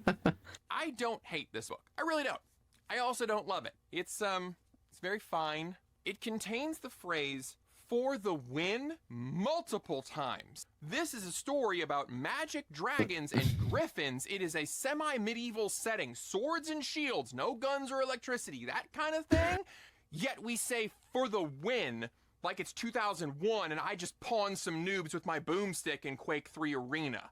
I also recall a line in here about something being the best thing Anachronism. since indoor plumbing. Come on. I'm in pain, Skip. No, I know, buddy. It's okay. It's almost over. This hurts me. Well, so you know what's the funniest thing is that book that he was just holding up. It's an academia romance. Oh boy. So this is sorry. I want to cause you some more pain. So the author wrote a character that has the same medical issues that she has, where it's like something to do with her bones. It's not like Osteoporosis. Yeah, it's actually it might be osteoporosis. I don't know. Book it's something burning would like be preferable. crippling. Low. But like all of a sudden it has to do with her just being, oh my god, she instantly knows how to ride a dragon. Oh, she's so powerful. Oh, she must be a chosen one. And then she has to like fight off like dragon riders that are like twice her size. And it's like I'm sorry. Sorry, buddy. Can we get Donkey Kong water back? That was much less painful. I do gotta pull my I'm punches sorry a I little give bit. you the most Rebecca painful Garros, videos. She deserves praise. She's a foster care warrior, doing great work. I respect the hell out of that. But I still can't let for the win slot, okay? Hey, you could frag Are the these like all button. the other like published writers? Yes, they are. That's the worst part. It's okay to admit you didn't see it coming. It's alright. GG, easy use this mug in a while. Mandarin. But I like this one because I can have tea or coffee or really anything. This one, it's my all-porpoise mug. It's not just modern language, though. It's trending Does that make you feel modern better? social problems. Like, Only Animated cringed a little Warcraft bit. last year was on a mission to rob museums because the artifacts inside belong to indigenous persons. Because making fun of the British Museum is cool and trendy and meaningful. This has been especially obvious with regard to gender dynamics, which is hilarious with American writers because there are zero legal restrictions on anything gender related anymore, and even older social norms aren't strong enough to be holding people back anymore. Modern characters spout lines that just reflect the writer's own wannabe victim complex. Orville or whatever. Yeah, that's better. Doing the job of two mediocre white guys. No, nobody's mad, Wanda. We're bored. Yep. Alicia, how would you describe Miss Sykes? Yeah, exactly. Okay. No one cares. So much fiction recently has been written by people who are Yeah, I'm not even gonna bother with the new Tomb Raider show or whatever. because they imagine themselves as knights who would tell them to stop being so problematic and bigoted. Sometimes that gets rather literal. The folks behind The Witcher demolished the female characters in order to insert talking points about the patriarchy. They ruined The Witcher. Oh, they ruined The Witcher. Anyone missing their PT shirt is getting funny looks from everyone else. Yeah. Oh, that's true. The actress. I miss story's Henry okay. Cavill. Yeah. Let us lament The Witcher. Honestly, Dude, the next Witcher game is basically dead on arrival for me. I'm not buying it. No Geralt, not playing it. I'm excited to see Henry Cavill make the 40K show. Oh, if it's just based off Space Marine, it's going to be good. Yeah, I'm like, because I know Henry Cavill, like 40K, I know is like one of his number one passions. And like, if He's it's not going to let him good, butcher that. yeah, if it's not good, I might cry just a little bit. We can hope. We can hope. But after everything that's gone on in modern media, I don't think there's a lot of hope to be had. But we'll hold on to it. Please, can we have something fun to watch? Been so long. So tired. So tired. It's been 84 years, or whatever the hell the Titanic meme is. Good media was promised to me 3,000 years ago. Where is it? Anime, basically. Yeah, that's where the only like good stuff can be found. Give me Fist of the North Star. Give me Berserk. I will be happy. Anyway. Okay. That's actually hilarious because these women, as written, they're already badass. The games are a lot of fun. These books are fun. I recommend you never watch the show. And I agree. Here again, relying on Henry modernism Cavill. is a core reason for so much terrible writing. It destroys immersion. How can the audience get invested in a story when they are being barraged by present-day language or continually realizing, oh, I know. right, this isn't for me, this is a vanity project for the writer to preach at me. Identity as a shortcut to character. So That's the huge. dialogue and characterization thing is Huge actually issue. like a triple overlap. It's really one big giant problem, but it needed to be broken down Age of into Sigmar. distinct parts. That would be cool. So Warhammer much Fantasy millennial movie would be writing cool. is born from a combination of pure laziness and an interpretation of the world through the eyes of previous entertainment. It's hyper-reality. It's why you see jerk jocks still, or nerdy girls who are beautiful when they take their glasses off, or nerdy guys who are socially awkward and ostracized despite nerd industries like video games pulling in billions of dollars annually, and the bigger properties being turned into billion-dollar movies. While we are definitely still copying what has come before, there has been a new shortcut for a while: identity. Yeah, there's a whole different discussion that we can have about DEI, promoting certain identities, disparaging others. It's often called woke. But what I'm talking about here is just the lazy side of it. It's when writers have a black man character, so they don't bother to actually write him. He simply has struggleitis, like every other black man. That's his entire... he has raw Maoism as a debuff, I guess. We have struggle sessions. That's how we get there. Debuff on top. Oh man. Nerds. Yeah, for real. Oh my goodness. Nerds stuck together. Yep. Secret level. I'll have to check that out. Yeah, this is actually a huge problem that I have as well. It's tokenization combined with just raw stereotypes, basically, to build a character. And it's either the stereotype itself or subversion of the stereotype. It's not really a character, it's just a caricature in either direction. It's really annoying. But it's funny because the gap between too much and too little is so small now. For real. I don't know. I don't know how to fix this, honestly, because the way that Hollywood and popular media has handled all this stuff has made it unsustainable. Like, fixing all this stuff would be borderline impossible. Like undoing years of bad programming. Yeah, it's the soft bigotry of low expectations. That's what they call that. Yeah. Deathswalker. I think that's what you were more getting at. Yeah. Anyway, let's keep going. This video is doing psychic damage to me. Entire arc. It's not even like a social justice thing. A lot of it's just, rich guy, evil. No reason. He just is. Again, a lot of this played into the woke stuff, but even when it wasn't a bludgeon to the audience, it's simply boring and lazy. Sam Wilson had the potential to go in so many directions. How to handle leadership when you're not ready. The impact of suddenly going pro when you've always been triple. Oh, yeah. Having a new title. That's a character assassination. When you want to be your own person. Sam had so much possibility. But what did we get? We got arrested for being black on a Friday night. Again, it's not even that they went with a race plot. It's that they ignored all previous characterization in favor of flattening Sam into current thing man. It's that they insulted the audience by throwing out his established qualities that they tuned in to see get horrible developed. But, come on, you get it. Writing is hard. Oh boy. Cookie cutter identity is really easy. I mean, why bother treating a character like a real person when you'd simply make them gay and have everything revolve around their gayness? The audience will do most of the mental writing for you, and your gay protagonist will earn instant sympathy because they're gay. Sure. Tori, does that work? I mean, it kind of seems like it. I'm not sure. Isn't this Flanderization but worse? Oh yeah. Yeah, I can imagine you'd be sick of it. You see just a caricature. I was like, oh yes, people think that this one aspect of who I am is, or like what I am actually is who I am.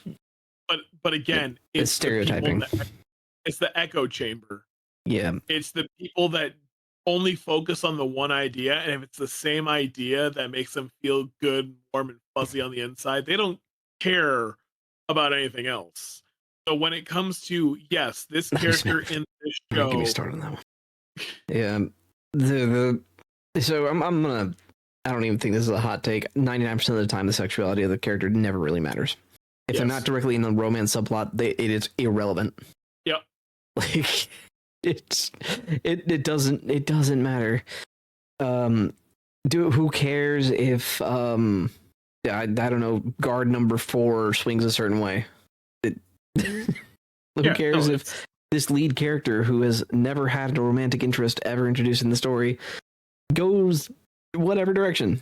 It really doesn't matter. You can have universal themes that speak to everyone regardless of identity. And it's like they don't understand that.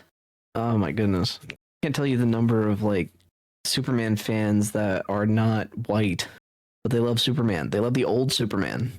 Well, and that's because Superman was more than just a person. Superman was an idea.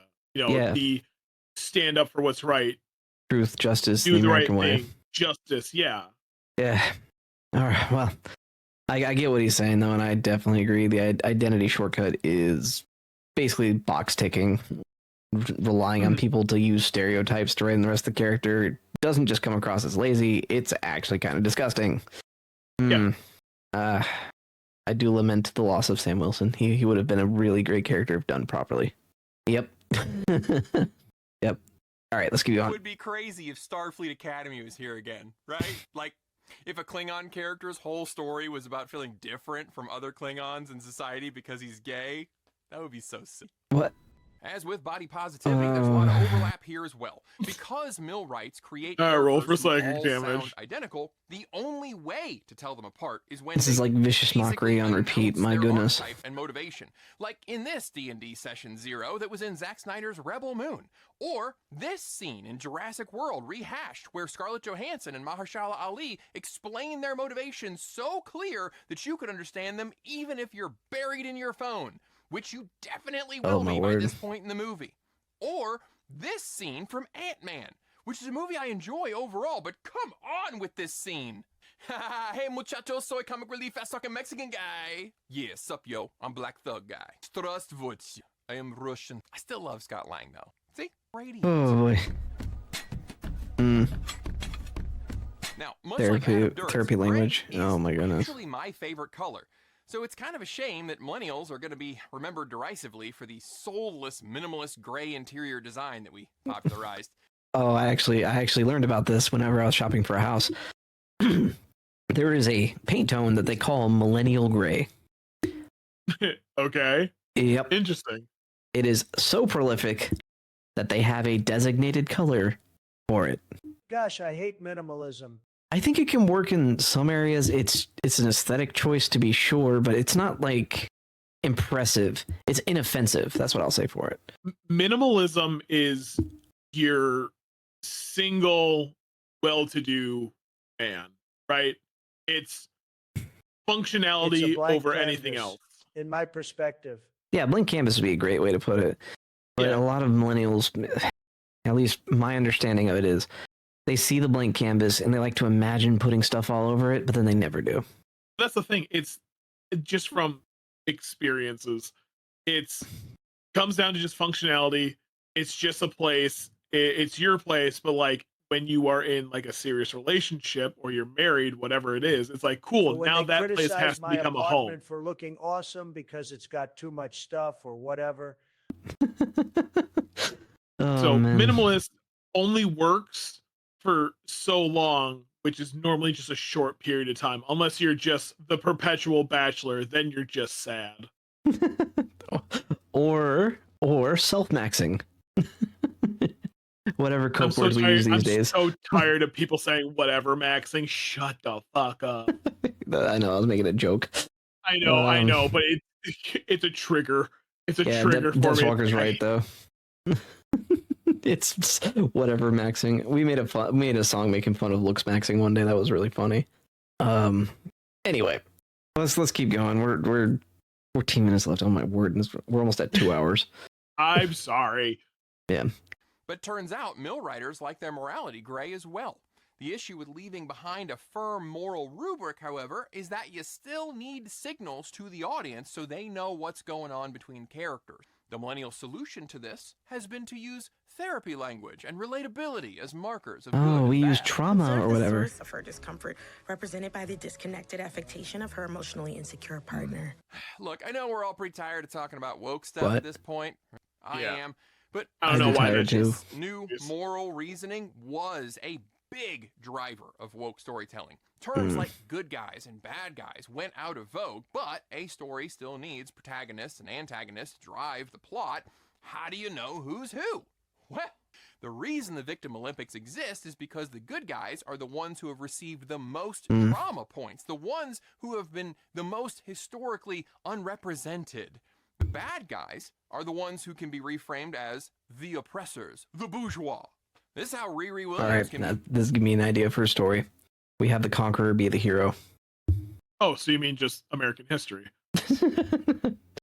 No. I'm talking like we do full fantasy world, and like the guy who they would usually say is the evil king or whatever. It turns out he's just making sure you guys don't kill each other. He's bringing order because otherwise you guys are a bunch of barbarians. So the Bible. Yeah, there you go. No, fair enough. God bringing his judgment upon things. Look at Stormy dodging the bot. Be shown as the hero of her own story when she is objectively a terrible person. Arguably, this should... Hang on. I think I can actually already hear some of you typing about Tony Stark's poor qualities. Listen, save us both your moral relativism. You're actually proving my point. Arguably, the show that formally signaled the death of Star Wars, The Acolyte wanted to paint the Jedi as the bad guys because they're intolerant of poor, innocent witches who are minding their own business. Using the Force to create life, no big deal. This huge stone facility burst into flames because of the Jedi's red-hot bigotry. This guy who murders people? He's not the bad guy. He's just misunderstood. He's countercultural, like the original rebels, according to the showrunner. It's the Jedi who are the real bad guys. From my point of view, the Jedi are evil. Because they don't want... I might check it out.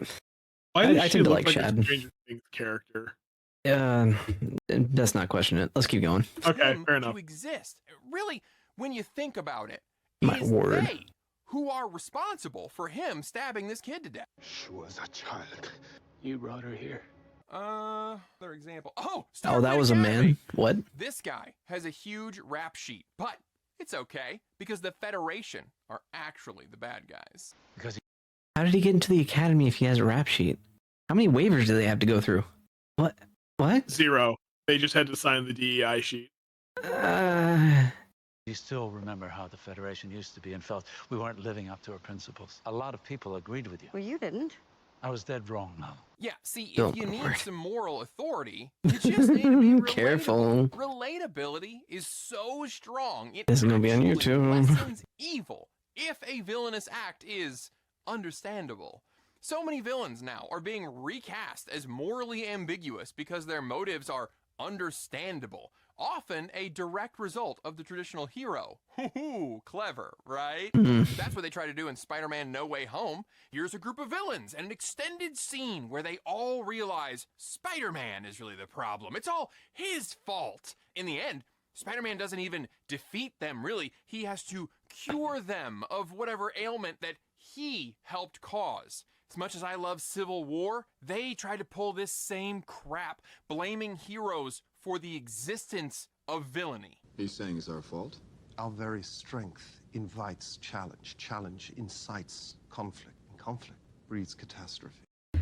I get the idea, but I don't think that's entirely accurate. It ignores the agency of the villains. Never mind, they don't believe in agency. What am I talking about? I don't know, Skip, say it funny. Good enough. I don't know. Guys, evil exists. It just does. Heroes rise I'm just sad now. to defeat evil. New idea that villains... Someone follow on Kick. That would be funny. Oh, no, I'm kidding. Let's keep going. rise to challenge heroes? That is insane. Well, it's actually not correct to call it new. I mean, here's Eddie Murphy using this backward logic in 1995's Vampire in Brooklyn. Evil is good. What? That's what I think. Like, that scene is supposed to be funny because it's showing how truly outrageous telling how and they always depraved that victimize line of thinking is. It's not that they victimize criminals. It's more like they if you they blame the authority figures that are trying to fix things. Yeah, so if they were victimizing the criminals, they would actually be like attacking them or something, right? They try to portray the criminals like the victim. I know what you're saying. The issue with that is it's going to normalize bad behavior. That normalized bad behavior becomes a source of consistent, like, ongoing social strife. And now suddenly, your agency doesn't matter when you try to hit a guy with a car and you get shot for it, because there's nothing else that matters except the fact that that officer had to make a split-second decision. Wrong, yet they somehow adopt the Buddhist all people are born good mentality simultaneously. I don't know. It's all retarded. Definitely retarded. Remove their agency. Honestly, I think I've gotten to the point where I'm thinking most people just can't handle freedom. Freedom means you have to take responsibility for your actions, and most people do not want that. They want a pushy landing every time they do something horrifying. That's why I'm also so sick of these judges that like cutting the sentencing of things. They're letting people off scot-free. It needs to stop. It really needs to stop.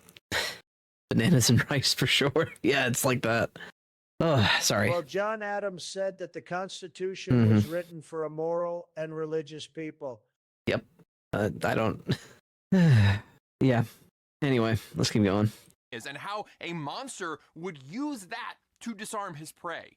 The examples are constant. We're supposed to feel bad for poor patricidal Kylo Ren. It was that mean old Luke Skywalker that was really the one to blame.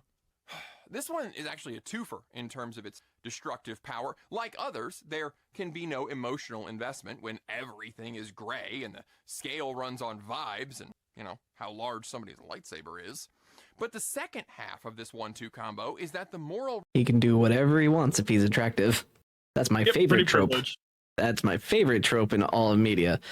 If the villain's hot, he can get away with, like, literal extermination...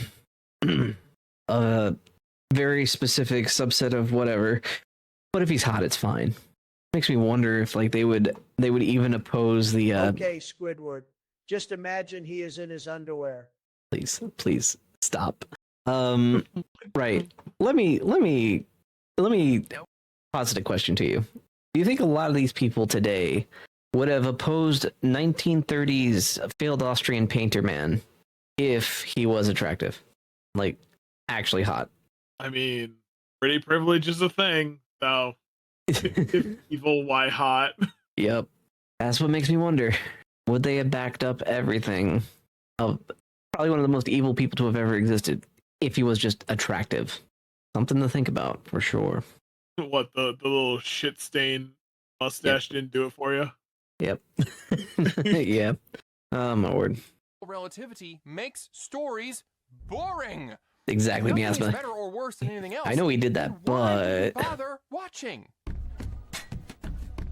I just realized the volume was way down. Those tearing down of old properties, and especially the institutions within them, like Might the have botched this video. brings us to our final point.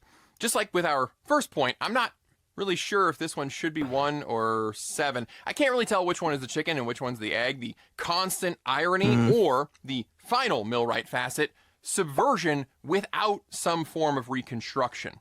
Now, this idea is a little older. It's got overlap with postmodernism, which popularized subversion as a tool to deconstruct and expose their perceived flaws in modernism. The trouble with millennial writing is that it just stops right there and makes subversion the whole goal. It uses subversion and deconstruction like a sledgehammer, and then it looks at you, the audience, and says, see? Plumbing is obviously stupid. When I destroy it, the house floods. That's such a good example. Oh, no. That's the level of logic they're operating from, isn't it? Yep, are you still there? Yeah, I'm here. It's starting to get depressing now, because just how sobering all this is. Our story You want to look at more Maduro memes? Will that make you feel better, buddy? It might, actually, at this point. This is hurting me. Oh my goodness.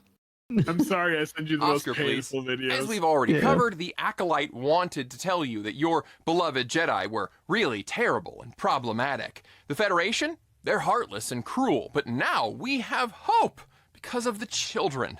Children are our ambassadors to now. What says the childless cat lady? All right, cool. Is that line? How did that get spoken out loud and still make it into the show? Yeah, your fiction that you thought contained ideals, like your Fellowship of the Ring who fought against evil, they're actually patriarchal and wrong. Not a woman amongst them. You cannot see this, though, because you, audience, you are also problematic. And the tropes, the archetypes that you know, they need to be brought low so that you can truly understand how awful they are. This is the root of the audience hatred coming from so many writers' rooms. They hate you plebs for not understanding the genius of blowing something up and then standing next to the rubble with jazz hands. It's why characters all sound the same and speak in modernisms. Old equals bad. That's why we had to deconstruct it. You need to live in the now. To which children are the ambassadors of? It's why morality had to be replaced with something that doesn't demand othered persons do emotional labor and allows people to take up space. Can we just ban postmodernism entirely? Just get rid of it. I'm down for it. Yeah, everyone get your armor ready. We're going after postmodernism. Honestly, unga bunga. Everyone grab big club. Big club. Grab big strong stick. Deus Vault. Hey, Ben Deus Vault. Deus unga bunga. You know, this wouldn't hurt so much if he wasn't right, though. Oh yeah, well, but also if he was right, if he wasn't right, that means we wouldn't have the problem that we have today. And if we didn't have said problem, he wouldn't have made this video. And Zeus wills it. All right, let's keep going. Safe space. My safe space. My safe space. Look, Subversion can be used by a competent storyteller for a fun twist, something to give the audience a fresh experience. You have to know the rules before you can break them. This is, when it comes to storytelling and writing, that is a very common thing that you'll hear. You have to know the rules before you can break them. Otherwise, the subversion makes no sense. All right, let's keep going. It can also be a great tool to shed light on the ruts that our thinking patterns get into and provide a launch pad for a new perspective. Millennial writers don't do any of that, though. They just tear down the old and established and hope that something new will rise from the wreckage to post-justify their destruction. They think themselves clever for posing the very deep question of, what if, but upside down? Stop. And when that doesn't work, they accuse you Stop being right. Stop it. Look at it. Stop being correct. I know. Watching these videos is like opening the Ark of the Covenant and just staring into it. Why would you give me this cognito hazard? I'm kidding. Goodness, it's like I'm not unseeing any of this anytime soon. It's awful. Can use their tools against. Oh boy. Now everyone's talking about a red scare in the chat. Boy, this is going to be an interesting video to see what the comments are going to be like. Well. Welcome to Skip's wild ride. This is why he doesn't have his own channel anymore. He can curse everyone else's. Hey, you know what? I never got a single bad comment. That's not true. I never had any comments like you get. Oh yeah. You also kind of steer clear of the same hazards I do, so that's true. I don't know. Every time I'm in this chat, somehow I keep getting closer to the things that you say. Oh my goodness. Yeah, swear we can never stay on topic. It really does feel like that. Let's keep going. Of not being smart enough to see their resplendent new clothing. Well, if I'm keeping track correctly, Star Trek Starfleet Academy is a full 7 out of 7 disaster. It truly is the most millennial writing thing I've ever seen. Was this story based? See that you have come to colonize yet another one of our cherished locales. Is that something a character said? AKA you losers ruin everywhere. No way. Not this time. As I said earlier, however, any one of these points does not render a piece of entertainment bad immediately. I'll point back to Ant-Man. Unfortunately, where there's smoke, there's usually fire, and the audience is starting to shy away from movies and TV that show even one or two of these facets. But where does that take us? What will be the next writing trend that will be referred to as Gen Z or Gen Alpha writing? Well, hopefully, it's a return to sincerity and classic story structures that have been proven effective for, centuries. Sure, Jan. Don't laugh. It's possible. Pop culture is just a homogenized, sloppy mess right now. The kids are actually pretty tired of not having their own culture, and they are unironically seeking out older stuff. My own kids are listening to Hall & Oates regularly. The other day, my son tried to introduce Mrs. Owen to this awesome new band he found called the All-American Rejects. She promptly did an incredible Walter Donovan impression and turned to ash on the spot. Despite some glimmers of hope for the youth, I do have pessimistic predictions. Even when the hope is gone, move along. Move along, move along.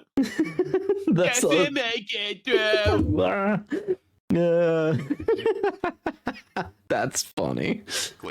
The first, I think, will be born from a childhood of watching dumbed-down kids' TV and streamers. I think stories will not be stories anymore. They'll just be a collection of vibes, vlog style, no plot whatsoever. Now, really successful kids YouTubers like Mr. Beast or Minecraft streamers, they actually do utilize a kind of storytelling method. There are build-ups and payoffs, but they're not real tales. They're just merely there to increase retention.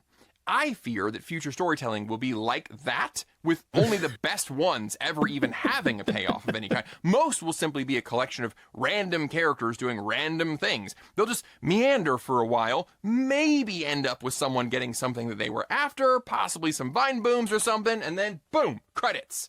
And I'm terrified that our brain-rotted children will accept this. Then the next thing I worry about is a backlash to the silly hyper-reality of millennial writing that may result in an emphasis on the overly real. It's a common rebuttal that I get in my videos. I'll say something like... Wait. He's worried about like hyper-realism coming back? What, every movie is just going to be Hacksaw Ridge? Is that... I would take that at this point. Like, I don't know. What happened, Skip? I kind of blacked out. I'm not going to lie. He thinks the pushback is going to be... like overcorrection. It wasn't so much that. It's like I was paying attention to that, and I looked at chat about the whole Black Plague thing, and it was just like my brain overloaded, and then I just everything stopped. No, yeah, the pushback of the brain rot is like when History Channel was actually about history, right? It was like, hey, this was a thing that happened at this time. This is all factual things that we have discovered. Da da da da. Instead of, hey, let's have Pawn Stars. Hey, let's have these same 4 guys bitch and complain about things and then buy things. Yep. I miss Antique Roadshow. There was actually something to learn there. Or Modern Marvels, or whatever other shows that were on when History Channel was actually about history. Remember when Discovery's Channel still ran How It's Made? Yeah. Yeah, that's a great show. I love How It's Made. I'm slowly losing the creative spark with everything he's been saying. Oh boy. Good job, Chad. You're causing brain rot. Congratulations. You have earned the most brain rotted title for today. I think Keen's chat might be the only one that can rival that, but their kind of brain rot is very different. Anyway, let's keep going. It's also almost 6:30 in the morning for me, so that might be another reason. Yeah. Like, hey, Rand's ancestral memory of his past in the Wheel of Time had a gay couple because Rafe Judkins just can't freaking help himself, and that is a stupid add-in. And shills for that abomination of a show will then get in my comments and say, gay people exist, you know. Yeah, I'm aware, but it doesn't make sense. In this scene, specifically, more and more movies and TV are adding entirely superfluous nonsense that bloats the story in the best of cases, often undermines it in the worst, and yet critiquing these things will always be met with, actually, that's real. Real people do that. Right, but when you're telling a story, everything is supposed to serve the story. And I fear that infant is going to get tossed out with the millennial bathwater when the seals keep clapping for anything that can be described as authentic. And this last one is, this one's the darkest. See, one explanation for the bleak interior design is that millennials don't put down roots like previous generations. Like, you don't go work at the plant like your dad and stay there forever anymore. As a result, where homes used to have character from their owners, now the key term is resellability, because millennials are moving more. Everything is transactional. The disillusionment with the world not working the way that we were taught resulted in the morally gray craze, because, hey, maybe nothing is real and true, right? That's what they think, though. That's unironically what they think. Unfortunately, yeah. Nothing is real and true. Object permanence, what's that? You can't put an apple in a room and then walk out of that room and tell me there's an apple in that room. That can't be true. And they would hate Schrodinger. Oh boy. Yep. Yep. They can't even do object permanence at this point. Oy. Oy, oy, oy. Well, if people my age are bitterly sarcastic that the world didn't work as promised, the next two generations might get downright nihilistic about it all. Now, this might be compounded by a generation that grew up immersed in algorithmically driven content. We all know negativity gets rewarded by algorithms because that gets more reaction. So that means the challenges that are being faced by young people seem even larger because their phone is constantly showing them the worst of everything. What do you suppose people who grew up in that environment are going to write? God, that is dark. Like, I don't know about you guys, but like, I really want to do a cutaway to lighten the mood a little bit. Whew. Close one. The entertainment landscape is certainly changing, so we likely won't need to wait long to find out what comes next. Now that the big established properties are all torn down and the spectacle of destruction is worn off, the mob, predictably, has moved on, and we have nothing to show for it. Something, though, is going to have to fill that void, and I really wish that I could be optimistic. But what do you think will define the next generation of writing? Or what are other signs of millennial writing that you would have added to this list? I look forward to reading your ideas. I appreciate you watching. Oh. I'll see you next time. All right. Sorry, I need to cut that before it this video is before it plays out because there's no telling if that's copyright. Overall, very good video. Boy, that very painful. It's painful because it like matters to me. Yeah. Honestly, it's because it's important to me that it hurt me so much. Yeah. But yeah. Oh, it's very that's good why insights. I sent it to you. So I'm like, you know who's gonna hurt worse? Silas. Yep. That hurt me a lot. Caused me so much pain. Yeah, there's just better stories in anime, but even then some of the anime isn't that great, even compared to like older ones. There's more potential, I would say, for anime, but it seems to be a lot of modern writers are falling into that same issue. Return of the Edgelords, please. Can we not go back to The Crow? Oh my goodness. Dude, I had loved the original Crow when I was a kid. It was so edgy though. But it was cool. It was cool edgy. That makes it fine. I was a child, man. Still edgy though. I wear my black trench coat and get Mary upset and brooding. Bruh. Okay, it's just cringier Batman. Sorry. Again, oh, man. I was a kid. Yeah. I was like 13. Fair enough, I guess. Anyways, let's go check out Greg Owens. He made a great video.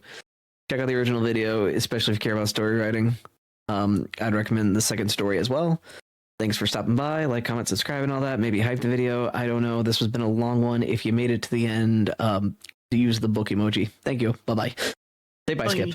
Bye. Bye. All right, member shout out time. Thank you to the following people for becoming members on YouTube: Heath Rowell, Lord Sullivan, Michael Sherman, BBDs, Galatians 2:20, Maxie J, Piotr Jeski, Grumperat 10, The Harlequin, Hillis Mallory, John Tippin, Neil Armstrong, Quinn, Crispin Cookie, Etang Nass, Larry Nintendo, Wizard of Glantry, Teabag Duh Frag, Komida Prep Cook Demon, Alex Floria, Blue Scarab 123, Mi Alamo, Lost Justice XD, X Hammer, X13 Thor, Enlightened Fool, Sebastian Service, Unclean Puppy, Y.O. Fett, Jonathan Haynes, Excelsius, Sleepy Mike, Anglo Machiavelli, Assassin, Junie OE, Amit Yanuka, Big Leo 3036, Dr. Pepper Person, Smokey, The Darking 40, Jimmy Racinos, Nitro, Scootapuff 88, Duker Does, G. Ursus, Harambe's Lost Son, Ann Sam, Jared Glasspool, San Air, I Like the Spikeman, Wyokala S. Averis, Mephitic Miasma, The Grand Man, Will S., Lord Shadowfrost, Kenny Justice, Jason Alatorre, Panthra, Jimmy, Bone Meal, Enyo Snow, Sergeant Sapient, and Cultured Individual. Thanks for becoming members. We appreciate your support.